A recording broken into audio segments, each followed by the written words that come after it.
Welcome to Cash Call. Listen live as expert sales trainers give actionable feedback on real calls while you learn coaching tips directly from the professionals. So Cash Call back again, Dale Archdekin, Brian Curtis for another week. We just got through Thanksgiving and we are headed headfirst into Christmas right now and New Year's. Brian, isn't that exciting? Yeah, sure. Not my favorite time of the year. So my co-host, Ebenezer Scrooge, would love to tell you all about Christmas. I just want to say this.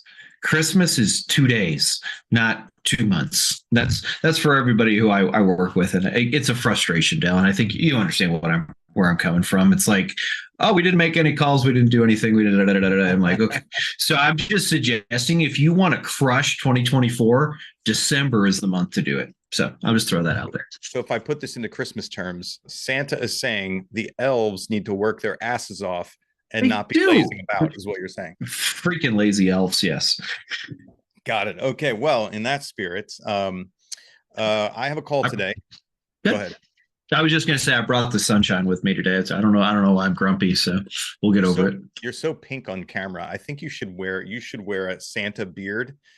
Comment in if you think that that Brian should wear a Santa beard for the entire month of December, which will brighten his spirits. So chat in if you think that Brian should wear a Santa beard. I personally think you should, Brian. And you should turn your pink light back. I don't know. Was that your tanning light? What was that? Your heat lamp? What was that? No, I've got I can't remember what the heck it's called. So I've got a ring light and I can adjust it. And so I was just fiddling with it. There we go. That seems like what I look like actually right there. You look more flesh colored there. I look like a zombie on my camera, but then I look at the playback and I look fine. It's so weird. So I have a call to play today. It is a client of ours, so let's go easy on him. He admittedly said, listen, this is a terrible call. And I said, can we please play it on Cash Call? For the good of our industry and our community, can I play this bad call? And he said, yes. So everybody thank that person who shall not be named. That's better there, right? There, whatever that color is, Brian, is much better. All right. You look less like Santa there. You looked red and jolly in the other one. So I'm going to go ahead and play it. And I'm going to skip over the intro because the intro was bad. Honestly, I'll tell you what happened is the guy was just rusty. He hasn't been making his contacts. And so this is a cautionary tale, kids. You got to be making regular contacts because if you don't, you're completely unprepared and it catches you off guard. So listen for how this agent was off guard with this for sale by owner. Hey, this is a local realtor here and giving you a call about your home on. Yes. Is it still for sale? Yes. Okay. And it looks like you're trying to sell it yourself? Yes. Okay. And how's that been going? I'm just kind of curious, Excellent. What the market is looking like for you. Excellent. Okay. When did you first? How's that been going for you? So I think, obviously that's a pretty weak question for sale by owner. How's that been going for you? And I want to keep listening to more of this. First put it up for sale? A week ago, but it'll be on. When did you first put it up for sale? A week ago, but it'll be on MLS tomorrow. Okay. Oh, okay. You're putting it on MLS. Yeah. Okay. And you've had I suppose a bunch of showings, probably one a day at least, right? Yep. Okay. Okay, great. Have you considered if an agent were to bring you a well-qualified buyer, would you be willing to pay that buyer's agent commission, or are you just going to do it totally by yourself? No, 2.5%. Okay. Yep. All right. So we're 1 minute into this call, and I think it's fairly safe to say that this FSBO is far more experienced at talking to realtors than this realtor is at talking to FSBOs. What would you say, Brian? Yeah. So zero rapport building. So you can hear the tone of the client's voice. Oh, yeah. And here's the thing. He could ask the greatest question on the planet. This woman doesn't like him or doesn't want to have a conversation with him right now. And to me, that's the obstacle he needs to overcome before he does anything else. Yeah, he's not hearing it, but it's because he's asking really weak questions. And she's an experienced person that he's talking to. Yeah. So, and that comes down to it. It's funny. I'm in another hour, I'm teaching a class, and every class that I teach, and it has anything to do with sales, starts with this. It all starts with rapport. Everything is possible in rapport, and good luck if you don't have it. And that's what I hear here. Yeah, it's about asking questions that get the person involved in something the person cares about. The person doesn't care about your commission. The person doesn't care about how it's going for them. They know how it's going for them. So, I mean, think about it. So, right. I mean, let's just start with that question. How's it going? Well, how about, hey, by the way, we've noticed in our market, blah, blah, blah, blah, blah, blah, blah, blah, blah. Are you having a similar experience? For us, hey, we've got, about 45 days of inventory of active stuff listed on the MLS. And, we're getting a lot of showings, and we're actually getting multiple offers still on a couple of houses. Out of curiosity, how has the process been going for you? Have you been in a bunch of activity, or has it been slow? I don't know, something to get the person to engage feels like where I want to go. That's my thought. Yeah. So when I'm listening to this, I'm always thinking of the prospect. Whoever you're calling or interacting with wants to know, who are you? Why are you calling me? And what's in this for me? Right. And agreed. So, yeah. So the agent starts off with who he is, not quite why he's calling. Right. And it's not very clear what this prospect's going to get out of this conversation. And every for sale by owner interacting with an agent is either on guard to say, no, I don't want to list my house with you, or if you have a buyer, bring them through my house, or I'm not going to deal with you agents whatsoever because I put it on the market myself. I'm specifically saying I don't want to deal with you. So knowing that for the most part, every seller has that in their mind, this agent needs to tailor the direction that he takes immediately and answer one or more of those questions, right? Which, usually what you start with a for sale by owner is at least, hey, this is agent, I'm giving you a call about your property. I see you have it listed for sale by owner. Wanted to see if you're willing to pay a commission to an agent if I bring a buyer, right? That's a pretty standard script. And it answers those questions. Who are you? Why are you calling me? What's in it for me? Well, what's in it for you is I could potentially bring a buyer. Will you compensate with commission? So I would say to this agent, that's a very simple way to structure your initial conversation. And then once you get those boxes checked, then do what this guy's doing and what Brian suggested, which is, hey, here's what we're seeing in the market right now, blah, blah, blah, right? Evidence of success, evidence of success. Are you getting the same thing? Which is what Brian said. Yeah. Here's another interesting thing. And maybe, does he address the MLS thing, or is that going to be addressed? Let's listen to the call. So okay. She said, I didn't want to give it away. Yeah. She said, it'll be on the MLS. What'd she say? Like within a day or something? We'll be on the MLS tomorrow. Yep. She's paying 2.5%. Like, this lady knows what she's doing, at least is to this point where she knows about the MLS. She's going to be in the MLS. She has already decided what the compensation is going to be. And she's really waiting for the salesperson to, kind of get his thumb out of his butt and be a salesperson. Okay. Well, that's great. Where are you guys planning on going? I'm moving in with my fiance in Elk River. Oh, okay. Okay, good for you. All right. Well, I will. I'll definitely keep it in mind. I see your pictures up here, so if I do have anybody for it, I'll be sure and bring them in. I show a lot of houses up here in the Northwest Metro. So if I get anything for you, I will definitely get that over your way. I'll reach out. Thanks a lot. Okay, thank you. You have a great day. You too. Thanks. Bye. All right. Now, admittedly, this agent's like, yeah, that was a terrible call. He ends the call and he's like, oh, that's just terrible. I want to go back, Brian. And so he never addresses the MLS question.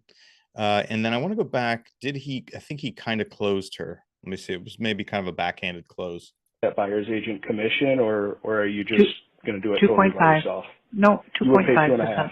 Okay. Yeah. Okay. Well, that's great. Where are you guys planning on going?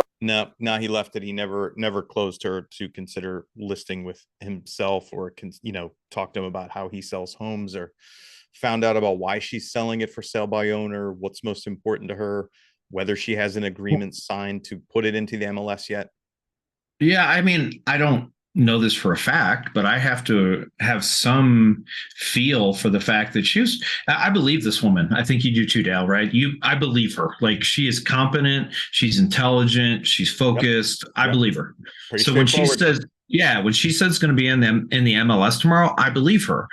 The question is, so out of curiosity, who's putting it in the MLS for you? Are you using a standard, are you using a traditional agent, or are you using some alternative to that?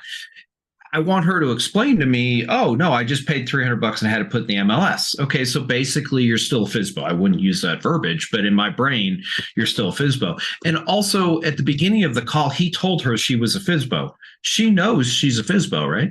So, I mean. Well, it says, he's like, looks like you're trying to sell it yourself, right? And she confirmed that she was selling it herself. Yeah. A couple other things that I think are really important. It's funny, it comes up in my call too, and this is kind of a huge pet peeve of mine. Maybe that's why I see it all the time. When you ask a question, for me, one of the main focuses or main purposes for asking a question is get the client to talk. Right. And I mean, obviously you want them to answer the question you ask, but more than that, I want them to start disclosing to me what's going on. I want them to give me more information than I initially asked for. So I'm hoping that if I ask them the question, when you make an assumption and you say something like, well, I'm sure you're getting 1 to 2 showings a day. Yeah, I was going to play that. Let's play that part again. I knew where you were headed because I heard that too. Okay. And how's that been going? I'm just kind of curious, Excellent. what the market is looking like for you. Excellent. It's coming. Okay. When did you first put it up for sale? No. A week ago, but it's fine. It'll come. Wow. Okay. Oh, okay. You're putting it on MLS. Yeah. Okay. And you've had, I suppose, a bunch of showings, probably 1 a day at least, right? Yep. You've had a bunch of showings, at least 1 a day, right? And she just yeses him. Yeah, so that's a very weak sort of reverse psychology attempt at saying, oh, I assume this is going really well for you, and here's an example. And then they're supposed to say yes or no to that. And I can appreciate where that comes from. But again, in my opinion, and I'd love to hear you argue if you disagree, Dale, but in my opinion, you have to work up to be able to use those kind of tactics. Yeah, I think you have to be in rapport with somebody to try and pull something like that. If you're not, they're resistant to it. It doesn't matter what, you can't do fancy tricks like that. Well, one of my favorite techniques to use as a Hail Mary is a takeaway. Well, obviously working with an agent isn't something that feels like it's something that's going to benefit you. That's a takeaway. But when you do a takeaway, you have to realize that if you get the wrong answer, you are done. And so you don't just throw a takeaway in the middle of the phone call, or a trick, as Dale described it, in the middle of the phone call. That wasn't even a takeaway. What do they call that? I don't. False, or some sort of like positive, the reverse something. You know what I'm saying?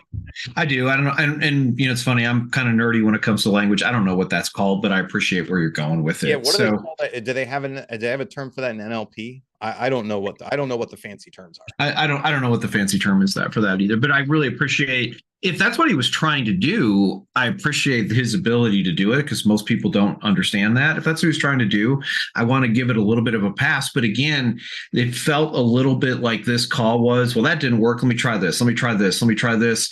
And just throw we'll throw the kitchen sink at it, and hopefully something inside the kitchen sink will be the thing that allows me to, get it. I appreciate that when you're working and working and working. So, I listen to her say things like, how's the market going? Excellent. Right. 1-word answers. Yeah. So you're, again, excellent. Out of curiosity, what does excellent mean to you? Because that's a completely vague answer. What the hell does excellent mean? It varies. Like, remember in 2017, if you got a house sold in 90 days, that was excellent. And in 2021, if you got a house sold in 9 seconds, that was excellent. I mean, everything's relative. I want to throw one thing out there, and then I'll we beat this guy up, and I don't necessarily want to do that anymore. But I think it's an instructional tale. Be prepared, have a plan, be super clear. Who are you? Why are you calling me? What do you want, or what's in it for me? Very much structured. and then, be practicing. Don't get rusty. Don't practice on your leads. And I'll also say this. I understand the frustration. I've been on this call, not this actual call, but I've been on this call. Yep. And when she says I'm moving in with my fiance, the answer to that is congratulations, by the way. Not oh shit, I guess I don't get to sell you a house. Right. That's what I heard him say. Oh, that's funny. Okay, good for you. That was exactly what he said. Oh, okay, good for you. What I heard was, oh, go to hell. I mean, and here's why. Did it affect this call? Was there anything he was going to do to save this call at this point in time? No. That being said, we have to practice this all the time, or maybe when he's having a good call, oh, okay, good for you, might slip out. It's kind of like, we talk about marketing homes. Why do I always take professional pictures, even on my $75,000 listing? Because it's not about marketing the house. It's about marketing me. Mm-hmm. Why do I always remain professional on a phone call? Because it's about marketing me, not about marketing to this person. So just something to consider. And again, I'm sure I've done the same thing on, crap. All right, well, it's been nice talking. We've all done it, because you feel like you're moving someplace and it's like just a complete bust. It happens, but I'll challenge everybody to stay professional, stay on task every single time. Eventually you'll get a deal from it that you didn't know was there. Yeah, absolutely. Do you have a call for us today, Brian? I do, and it's a pretty decent one. Again, Dale and I were talking to the green room. There's always room for growth, even in calls that end in the way that we want them to. And so that's kind of what I wanted to point out in this call is that, yeah, it's a great call, but there's still room for growth. So let me go ahead and share my screen. And while you're teeing this up, Brian, I also want to give a public service announcement, because I see a lot of our clients here in the list. And if you want to get us, I'm getting feedback. Oh, I think we're good now. If you want us to play one of your calls, one of your team members' calls, one of your ISA's calls, all you have to do is go to smartsalescoaching.com, click on the cash call tab. And if you scroll maybe a quarter of the way down the page, you'll see a link there that says upload a call, and you can put it right into a Dropbox folder, and we'll play it on the call for you. My client, Brenda Ritchie, I'm going to shout her out because she's been hounding me about not being able to get onto this call. And it's just because we started a couple minutes early, Brenda. So I saw you in the list. You're here, Brenda. Now I know you're here. All right, go ahead, Brian. All right. I don't have any shout outs. I'm just going to play my call. Hello. Thank you. We're connecting you to a local agent now. Curtis Realty Group. How are you? I'm good. How are you doing? Can you turn it up? Great. So we got your inquiry about 108 West 1st Street in Gentry. And it looks like you would like to see the property at 5 o'clock tonight? Yes. Awesome. Have you been working with an agent? All right. So there's my first gaffe or goof up, in my opinion. She did the perfect thing. This is a call where we had data. In other words, they knew which house she wanted to see, when she wanted to see it. She verified that back to the client. Hey, by the way, just you want to see 123 Main Street tonight at 5 o'clock? Yes, I do. There's only one thing to say after that. Dale, what's the one thing I say as the agent? I'll get that scheduled for you. There you go. That is the thing to say. And it's funny because she got to the 1 yard line and forgot to score the touchdown. We're going to score the touchdown later on in the call, but why wait? I thought you were going to point out that she immediately went to, have you already been working with an agent? That's the next thing. Okay. So we might as well talk about that. Yeah, go ahead. Yeah. Well, I want to hear your thoughts on that. Yeah, I thought in her tone she confirmed it, but you're right. She didn't actually confirm it with the lead. And I don't like that she immediately went to, have you been working with an agent? Because, I used to be much more hardcore about that and put agent straight up front so I don't waste time, or we don't waste time. But I've realized that you have, if there is some variation of an agent in the picture, you have a much better shot at overcoming that or winning the business or converting them if you first build rapport before you bring that topic up. Absolutely. And that's exactly where I'm at. So there's two things that I see agents go to a lot. This is actually a really good agent. We all have bad moments. But what I want to say is there's two things that I really don't want to see until further on in the conversation. The first was, do you have an agent, or some version of do you have an agent? And then your financing. In my opinion, we've got to earn the right. We got to build rapport. We've got to be, because to Dale's point, if I don't like you in the first 30 seconds, it doesn't really mean that I'm not going to like you. We know there's time to warm up and do things like that. To me, if I'm a smart person, do you have an agent? Yep. I don't like you. You think you're not pleasant. Whatever's not going well for me as the person on the other end. I'm going to dump you right there. I'm going to call out your Ebenezer here. I think that is your crotchety side there, Brian, because I don't lie to people. And in my experience of doing tons and tons of cold calls, I generally get the sense that most people don't lie to you. And in fact, I've so many times heard people like go out of their way to not answer your question in a way that doesn't work for them, but without lying to you. Do you know what I mean? Like they'll dance around, they'll try to avoid it. You know what I mean? Because they don't want to say the word that you don't, that they don't want to tell you, that doesn't work for them. So I don't know about hey, they're going to lie to you. I feel like that's not as common of a thing, but I would say that they're more likely to lie to you if you don't have any rapport built. Okay. Well, apparently I'm grumpy today, and I'm looking for all the negative stuff. So you need the beard. You just have to have the beard. Need the beard. Okay. Cheer you up. But I will say this: still way too early in this conversation to ask this question. Dale and I are 100% agreement on that. Agreed. Okay. So it works out, though. Here we go. Where's this your first home tour? This is our first tour. My man and I, we just got. Well, he went in and he got approved on his credit and everything for 220. So he's already pre-qualified. Schedule that for 5 o'clock tonight. Skipped. Got the best time, 5 or 5:30? 5 or 5:30 is going to be the best time. Justin has to work. I'm not sure how late he has to work. That's kind of part of his job, is you never know when he's going to get off sometimes. But he will. It's Friday. He said he's already wrapping up there. Hopefully, he's already near done. Hopefully, awesome. And then so tonight at 5, that should be good. Perfect. Well, let me reach out to the seller and just confirm that we can be there at 5 o'clock. But I think it should be fine, and I'll plan to meet you there. So So this is another thing I want to say, and I think Dale agrees with me when I say this. Don't talk about reaching out to the seller. Just confirm the appointment. Yeah, we'll be there at 5 o'clock tonight. If anything comes up, I'll let you know. That's the way I go with that. Do you actually say I'm going to call the seller and find out, or call the listing? Not the whole thing, but it's more like, hey, great. I'll see you at 5:30 tonight. I just need to make sure that, on short notice that it works for the sellers.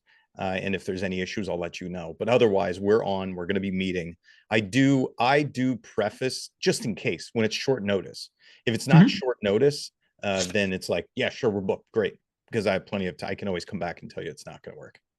Yeah. I like to set the person up more like this. So, hey, I'll meet you there at 5 o'clock tonight. If anything comes up, I'm going to give you a call. So, just pay attention to your phone. That way, if anything comes up, something like that to let them know if I call them, they need to answer their phone. Yeah, definitely.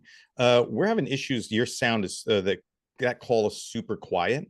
So do you have here's what we can do, Brian, for the audience is we can have my staff turn the sound up on your calls. I just realized that they can do that for me. So we can do that in the future. But this one, do you have any, do you know where you're going or things you're looking for in this call so we can go straight there and you can explain it to us? I don't have them. Unfortunately, I don't have the times bookmarked on it. So my apologies. Okay. Not sure why that's happening today. It doesn't generally happen. So, okay. Sometimes calls are super quiet. I had the same issue, and I just recently discovered that my staff knows how to crank the volume up on them, like when they edit the call, which is awesome.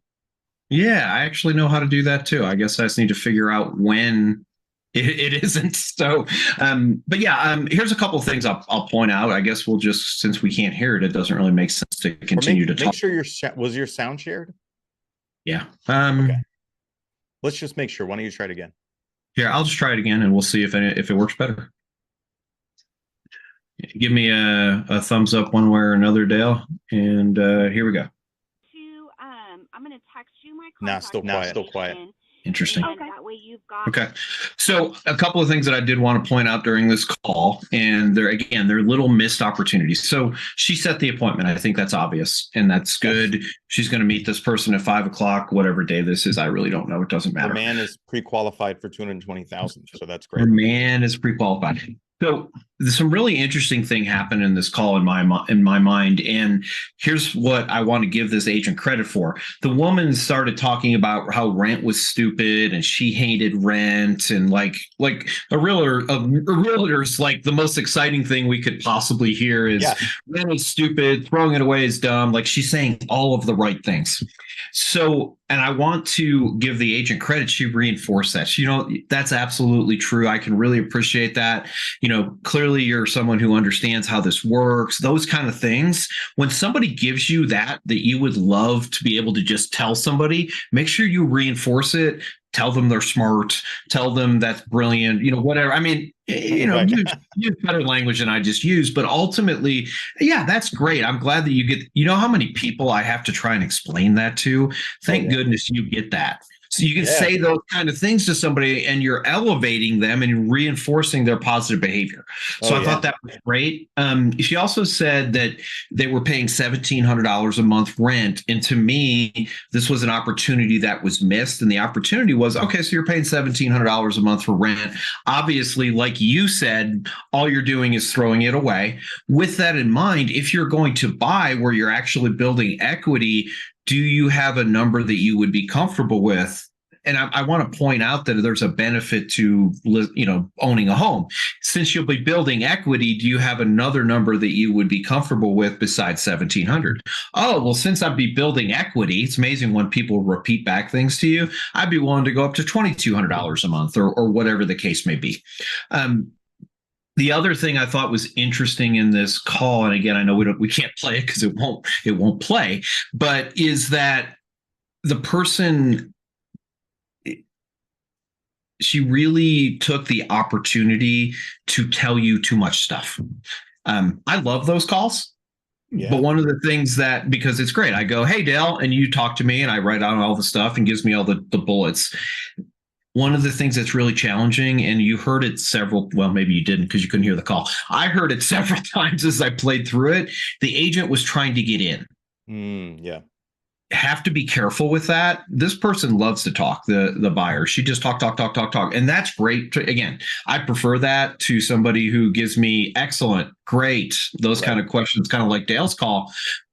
But that person wants to talk, we have to let them talk. And that's frustrating and hard, but I think it's an important thing for us to understand as agents. Sometimes we just have to let the other person talk. And so, but overall, it was a good call, and I'm bummed that I didn't, So I don't know what else to say. No, good. I think that makes a lot of sense. The people that talk a lot are kind of a double-edged sword, I found. You've got the people that talk a lot, are convincing themselves to do something, and they're going to execute, and they tell you everything that you need to know. And then you have the people that talk a lot, who talk themselves out of it, or who talk a lot and have no point to what they're doing and just waste your time. So I think you really have to discern which kind of talker am I dealing with? Are you a talker in action, out of action, or a complete time waster? Right. And again, I think we knew pretty much up front, although this person would be a challenge for someone like me because I don't do small talk very well. It's not my strong suit.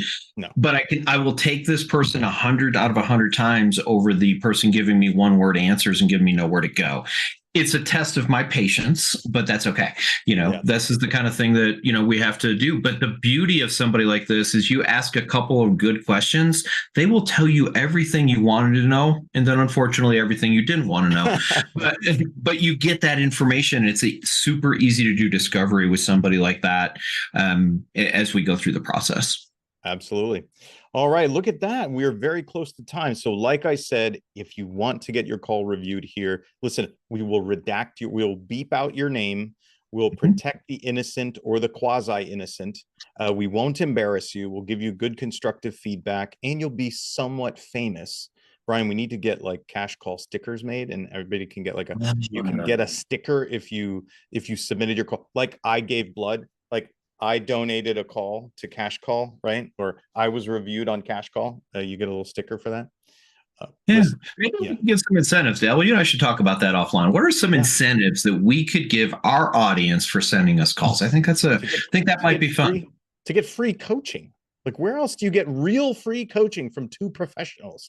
I don't know. That is actually good. I mean, you can get a lot of free stuff, but good coaching, great coaching. Don't undersell us, Brian. You said it, not me. I did say it. All right. So go to smartsalescoaching.com, click on the Cash Call tab. On there, you'll see submit a call. Brenda Ritchie. Thank you, Brenda Ritchie.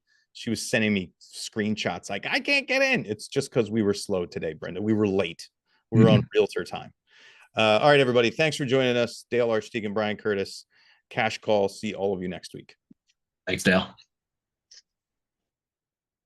Thanks for listening to Cash Call today. If you like what you heard, come check us out at smartsalescoaching.com, and we'll be back again next week.